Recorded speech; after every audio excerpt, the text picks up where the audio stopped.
आज मैं आपके साथ शेयर करूंगी राजस्थान में बनने वाला बहुत ही फेमस और बहुत ही टेस्टी लंच। तो चलिए इसे बनाना शुरू करते हैं। और ये बहुत ही कम सामान से आप इसे बना सकते हैं। तो मैं तो आ गई अब किचन के अंदर और आप भी अब मेरे साथ ज्वाइन हो जाइए, यानी कि जुड़ जाइए। आज की जो रेसिपी मैं आपके साथ शेयर करूंगी, ये कुछ बची हुई सब्जियों से इसे बनाना शुरू करेंगे। तो देखिए, आधी लौकी बची हुई है और साथ ही में मैंने ले लिया है एक मीडियम साइज़ का आलू। अब क्या करेंगे कि इसे रखेंगे साइड में और इसके साथ खाने के लिए सबसे पहले मैं बनाऊंगी आज कढ़ी। तो देखिए, मैंने ये ले लिया है करीबन आधा किलो दही लिया है और इसके अंदर मैंने डाल दिया है 4 चम्मच भर करके बेसन डाला है। टेस्ट के अकॉर्डिंग नमक डाल दिया है, साथ में 1 चम्मच इसमें लाल मिर्च डाली है पिसी हुई। और उसके बाद मैंने इसमें डाल दिया है 1 चम्मच भर करके हल्दी पाउडर डाला है।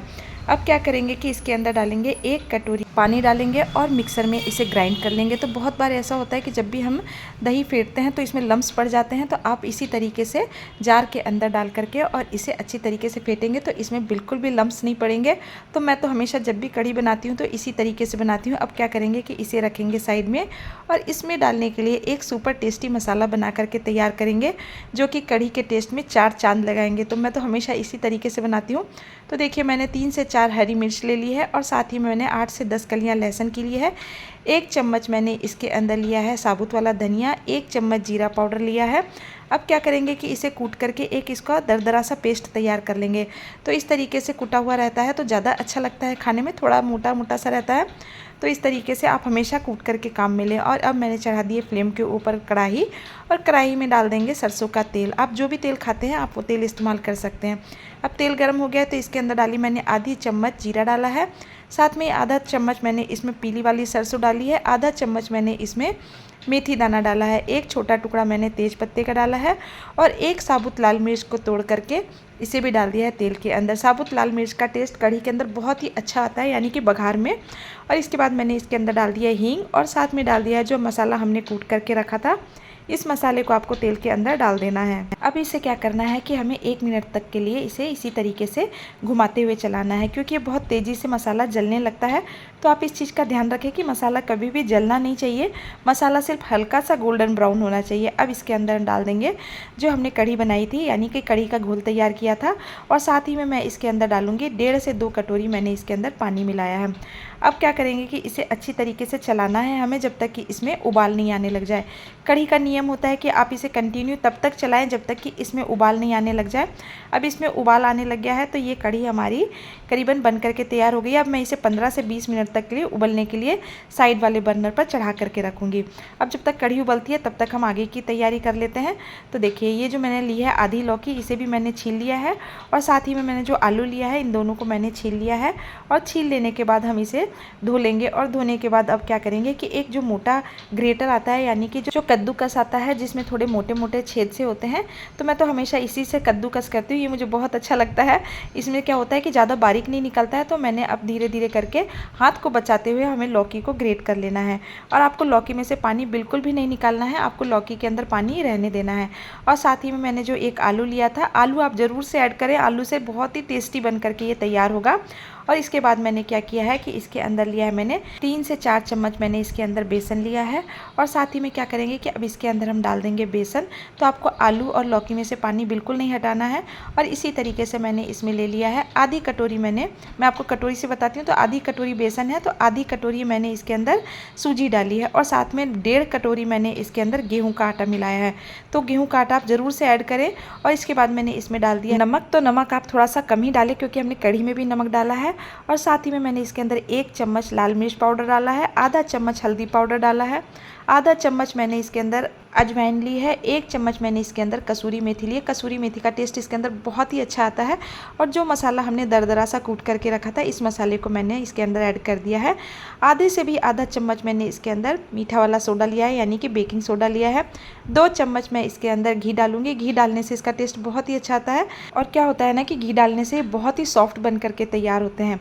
अब हमको क्या करना है कि इसमें बिना पानी डाले हुए हमें इस आटे को लगाना है। तो आप इस चीज़ का ध्यान रखें कि आपको पानी बिल्कुल भी नहीं डालना है, क्योंकि जो लौकी और आलू है उसमें से इतना पानी रिलीज़ होगा कि हम इस आटे को अच्छी तरीके से लगा लेंगे। और अगर आपको लग रहा हो तो आप इसमें थोड़ा सा पानी डाल करके और इस आटे को इस तरीके से अच्छी तरीके से मसल करके लगाएं और 10 मिनट इसे साइड में रेस्ट पर रखें। अब 10 मिनट हो चुके हैं तो मैं क्या करूँगी कि अब इसके 3 से 4 डो मैं बना करके तैयार करूँगी। आपको इसके बिल्कुल पतले डो नहीं बनाने हैं, आप इसी तरीके से इसके थोड़े मोटे मोटे डो बनाएं। तो देखिए मैं जिस तरीके से बना रही हूँ इतने आटे में करीबन आप 6 से 7 डो बना करके तैयार करें। अगर आप थोड़े मतलब छोटे बनाना चाहते हैं तो आप छोटे भी बना सकते हैं, लेकिन मैं थोड़े से बड़े बनाऊंगी। अब इधर मैंने एक पतीले में पानी गर्म कर लिया है, इसके ऊपर आटा छानने वाली छलनी रख करके और क्या करेंगे कि इसके ऊपर अब हमें इसे रख करके स्टीम करना है। तो आप इस चीज़ का ध्यान रखें, अगर आपके पास स्टीमर हो तो आप उस तरीके से भी स्टीम कर सकते हैं, और नहीं हो तो आप इसी तरीके से पतीले में पानी रख करके और इसे 10 से 15 मिनट तक के लिए आपको इसे स्टीम करना है। और जब तक ये स्टीम होते हैं तब तक हम इधर अपनी कढ़ी भी चेक कर लेते हैं, क्योंकि आप इसे कढ़ी के साथ या आप इसे दाल के साथ खा सकते हैं। तो मिक्स जो दाल होती है आप उससे भी इसे खा सकते हैं। तो मैं तो इसी तरीके से इसे कढ़ी से बनाती हूँ, तो मुझे बहुत पसंद आती है। कढ़ी बन करके तैयार हो गई है, तो अब हम इसके लिए एक सुपर टेस्टी तड़का लगा करके तैयार करते हैं। तो सबसे पहले मैंने चमचे में डाल दिया है घी, साथ में मैंने डाल दिया है इसमें सरसों जब थोड़ी सी क्रैकल होने लग जाए उसके बाद मैंने इसके अंदर डाल दिया है करी पत्ता, साथ में मैंने इसके अंदर डाला है 1 चम्मच लाल मिर्च का पाउडर डाला है और इसे अच्छी तरीके से मिक्स कर लेना है। तो आप इस चीज़ का ध्यान रखें कि घी बहुत ज़्यादा गर्म नहीं होना चाहिए, नहीं तो क्या होगा कि जो लाल मिर्च है वो जल जाएगी। तो इस तरीके से अब हमने लगा दिया है कढ़ी के अंदर तड़का। तो हमारी कढ़ी बन करके तैयार हो चुकी है और ये बहुत ही टेस्टी बन करके तैयार हुई है, आप विश्वास करिए। और देखिए इधर हो गए हैं करीबन 10 से 15 मिनट। तो अब हम एक बार इसे चेक कर लेते हैं। तो मैं तो क्या करती हूँ ना कि जब भी बरसात का मौसम होता है तो मैं इसे ज़रूर से बनाती हूँ, इसे बच्चे बहुत ही ज़्यादा पसंद करते हैं। तो देखिए इस तरीके से मैं इसमें चम्मच डाल करके देखूंगी, यानी कि फोक डाल करके देखूंगी। तो जब ये इसके अंदर से बिल्कुल सूखा सा निकल जाए, यानी कि चम्मच में कुछ भी लग करके नहीं आए, तो समझिए कि पक करके तैयार हो चुके हो। और मैं आपको एक तरीका और बताती हूँ इसे चेक करने का। तो देखिए जब इसमें इस तरीके से दरार दिखने लग जाए आपको, तो समझिए कि ये बन करके तैयार हो गए हैं। या फिर आप घड़ी की मदद से इसे 15 मिनट तक स्टीम करें। और अब क्या करेंगे कि ये ठंडा हो चुका है, तो अब मैं एक जो दांत वाला चाकू होता है उसी से इसे आपको कट करना है। तो दांत वाले चाकू से आप इसे कट करेंगे तो ये बहुत ही अच्छी तरीके से कट करके तैयार होंगे। तो इसी तरीके से आप जैसे भी आप मोटे या पतले पीसेज में इसे काटना चाहें आप इस तरीके से इसे काट सकते हैं। तो अब क्या करेंगे कि आप चाहे तो इसे ऐसे भी खा सकते हैं कढ़ी के साथ, लेकिन मैं इसके लिए लगाऊंगी एक सुपर टेस्टी तड़का।